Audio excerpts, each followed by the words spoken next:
ሰላም ጤና ይስጥልኝ የተወደዳችሁ የቮይስ ኦፍ ራያ ቤተሰቦች እንደምን ውላችኋል? ይህ የቮይስ ኦፍ ራያ የዜና ሰዓታችን ነው። በቅድሚያም አርዕስተ ዜና። በራያ ጨርጨር አፈናው ስለመቀጠሉንና በኩኩፍቶ ከተማ የተነሳውን የእሳት አደጋ አከታትለን ወደ እናንተ ማድረስ እንጀምራለን። ቆይታችሁ ከኛ ጋር እንዲሆን በአክብሮት እንጋብዛለን።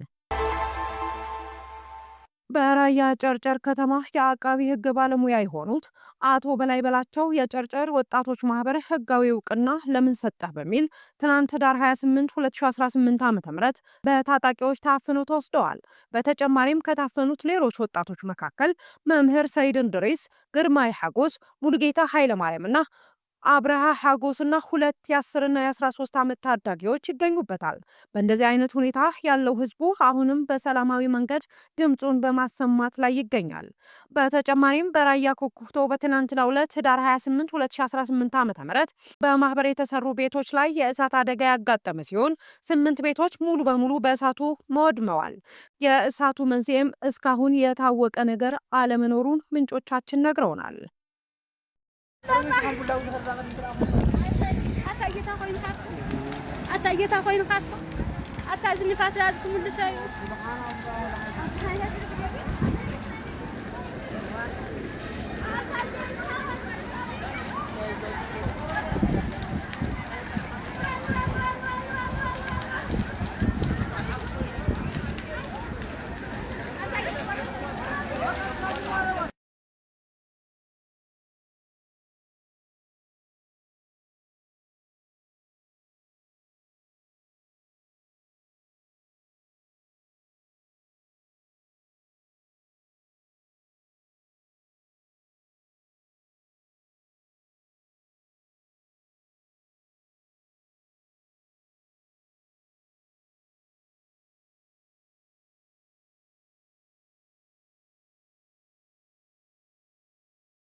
በሌላ ዜና 20ኛው የብሔር ብሔረሰቦችና ሕዝቦች ቀን በዛሬው ዕለት በማዕከላዊ ኢትዮጵያ ክልል በሆሳዕና ከተማ እየተከበረ ይገኛል። በክብረ በዓሉ ላይ ተገኝተው ንግግር ያደረጉት የኢትዮጵያ ጠቅላይ ሚኒስትር ዶክተር አብይ አህመድ በንግግራቸውም የኢትዮጵያ ጠላቶች እንደ ጸጉር ቅማል አንድ በአንድ እናራግፋቸዋለን ሲሉ ተሰምተዋል። በዚህ ወቅት የሀገርን መሻትና የባዳን ክፋት መለየት ይጠበቅብናል ያሉ ሲሆን ባዳ በክፋት የኛን መሻት ለማጨለም ሲነሳ ኢትዮጵያውያን ለባዳ ፍላጎት መሳሪያ እንዳንሆን ሲሉ አሳስበዋል። እርስ በርስ መተሳሰር ሲገባን ክፉ እሳቤ ያለውን የባዳን መሻት በውስጣችን እንዳናስገባና በታሪክ ተወቃሽ እንዳንሆን ኢትዮጵያውያን ልብ ገዝተን ሰላማችንን እናጽና ያሉት ጠቅላይ ሚኒስትሩ አክለውም በንግግር እንመን፣ በተሰማራንበት የስራ መስክ ሁሉ በትጋት እንስራ፣ ሌብነትን እንጠየፍ፣ የሀገር ጥቅምና የሕዝባችንን ክብር እናስቀድም፣ ለዘመናዊነት ለለውጥ ክፍት እንሆን፣ ሉዓላዊነታችንን በሁሉ መስክ እናሳካ ሲሉ ተሰምተዋል።